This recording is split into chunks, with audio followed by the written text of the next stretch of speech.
वैसे ही राहुल को चलने की इजाजत होगी। राहुल के बाद जरा बात जम्मू कश्मीर की, क्योंकि जम्मू कश्मीर की इंतजामिया का एक और फैसला सामने आया है और यह फैसला रूरल डेवलपमेंट डिपार्टमेंट के लिए एक बड़ा फैसला माना जा रहा है, क्योंकि इंतजामिया ने 14th फाइनेंस कमीशन के तमाम फंड्स को फ्रीज करने के हुक्मनामा जारी कर दिया है और यह हुक्मनामा जारी करते हुए साफ कर दिया है कि किसी भी तरीके का फंड अब इस्तेमाल नहीं होगा और जो फंड होगा वो किस अकाउंट में ट्रांसफर करना है वो भी इस ऑर्डर के अंदर 14th फाइनेंस कमीशन के फ्रीजिंग ऑर्डर के अंदर जारी कर दिया गया है। इसके साथ साथ पीआरआईज चाहे जम्मू के हैं कश्मीर के हैं वो लगातार सरापा एहतजाज है इस पूरे मामले पर और उनका मानना है कि हुकूमत एक तरफ से जहां दूर दराज इलाकों तक तरक्की के दरवाजे खोलने चाह रही है, फाइनेंस कमीशन का यह पैसा जो 14th फाइनेंस कमीशन का पैसा है यह एक अच्छी खासी रकम होती है जहां पर ब्लॉक्स और तहसील्स तक ये पहुंचती है, लेकिन जिस तरीके से इसको रोका गया है यह सही फैसला नहीं है और इस फैसले को हटाया जाए। बसूरत दीगर पीआरआईज अक्रॉस यूनियन टेरिटरी इस फैसले के खिलाफ एहतजाज करेंगे। आज भी पंचायत कॉन्फ्रेंस के कई लीडरों ने जम्मू के अंदर इसके खिलाफ एहतजाज किया और एहतजाजी मुजाहिरे के दौरान लेफ्टिनेंट गवर्नर इंतजामिया से मांग की कि 14th फाइनेंस कमीशन के फंड्स को रिलीज किया जाए, ना कि फ्रीज किया जाए। इसको जरा फटाफट से समझते हैं कि ये फंड्स है क्या और इससे क्या फायदा मिलता है। 2-3 अहम लोग हमारे साथ ज्वाइन करेंगे। डॉक्टर हरबख्श सिंह साहब तर्जुमान है पीपल्स डेमोक्रेटिक पार्टी के, लेकिन इलेक्टेड रिप्रेजेंटेटिव है, बीडीसी भी है। तो पहले जरा इन्हीं के पास डॉक्टर साहब, ये जो 14th फाइनेंस कमीशन की बात सामने आ रही है कि फ्रीज किए गए हैं जी फंड्स और इसमें यह भी कहा गया कि अब इस फंड्स का इस्तेमाल नहीं होगा, क्या माजी में इस तरीके का कोई ऑर्डर आपकी नजर में है कि इस तरीके से हुकूमत ने किया हो, क्योंकि नया प्लानिंग चल रही है, नए साल में फिर ये फंड्स आए, या ये पहली बार हुआ और इससे कितना बड़ा झटका लगेगा तरक्याती मंसूबे को?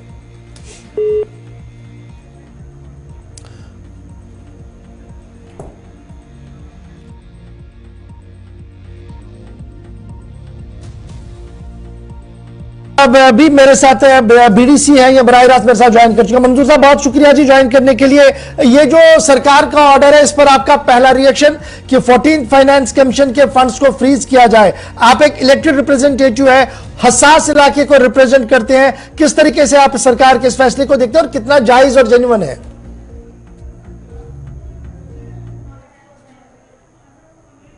मंजूर साहब क्या आप तक मेरी आवाज आ रही है?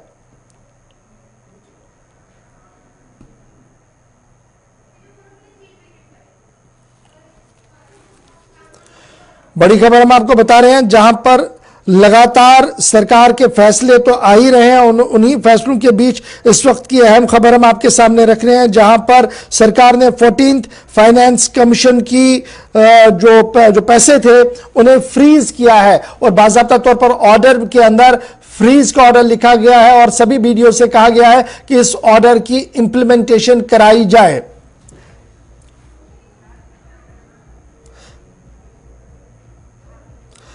मंजूर अहमद साहब मेरे साथ और रियाज नाज साहब भी मेरे साथ है, डीडीसी लॉरेन है, दोनों इलेक्टेड रिप्रेजेंटेटिव। बहुत बहुत शुक्रिया जी दोनों का ज्वाइन करने के लिए। मंजूर साहब किस तरीके से इस ऑर्डर को आप देख रहे हैं, ये जो फ्रीजिंग हुई है 14th फाइनेंस कमीशन के पैसों को फ्रीज किया जा रहा है, कैसे आप इसको देखेंगे और कितना झटका लग सकता है तरक्याती मंसूबों को इससे?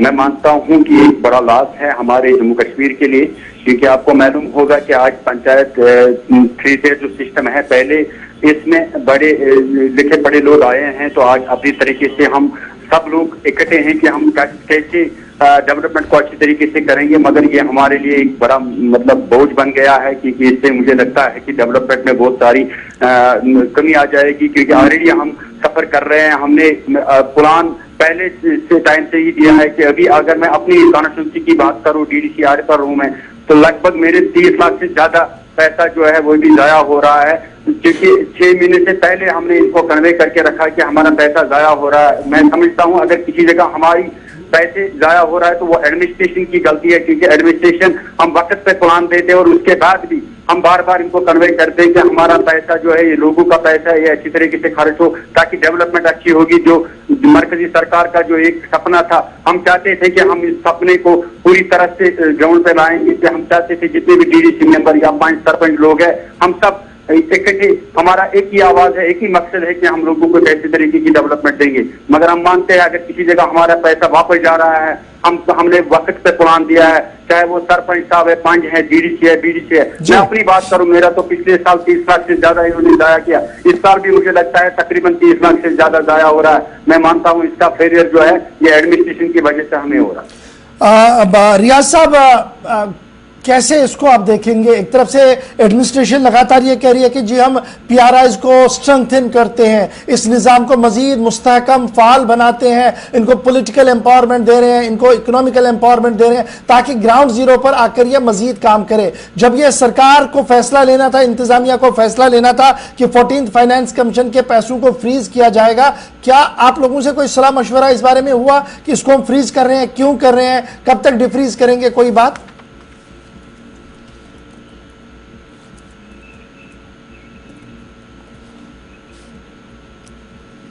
रियाज साहब, क्या आप तक मेरी आवाज आ रही है?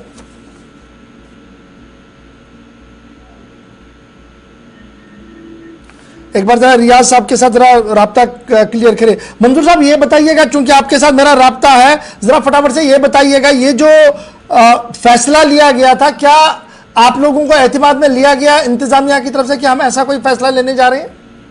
नहीं गवर्नर साहब, किसी ने नहीं पूछा कि हम इसीलिए मानते हैं कि एक बड़ा फेलियर है। हम समझते हैं कि डेवलपमेंट में इसमें बहुत सी कमी आ जाएगी, क्योंकि ऑलरेडी तो हम सफर कर रहे हैं जम्मू कश्मीर के लोग, तो अब ये ऊपर से और एक ऑर्डर आ गया, किसी पंच सरपंच या बीडीसी डीडीसी से नहीं पूछा। हम ये मानते हैं कि हम इसके खिलाफ है, ऐसा नहीं होना चाहिए, क्योंकि अगर हमें अच्छी तरीके से डेवलपमेंट करनी है तो ऐसे फैसले नहीं होने चाहिए। ठीक है जी। रियाज साहब, क्या आप तक मेरी आवाज आ पा रही है?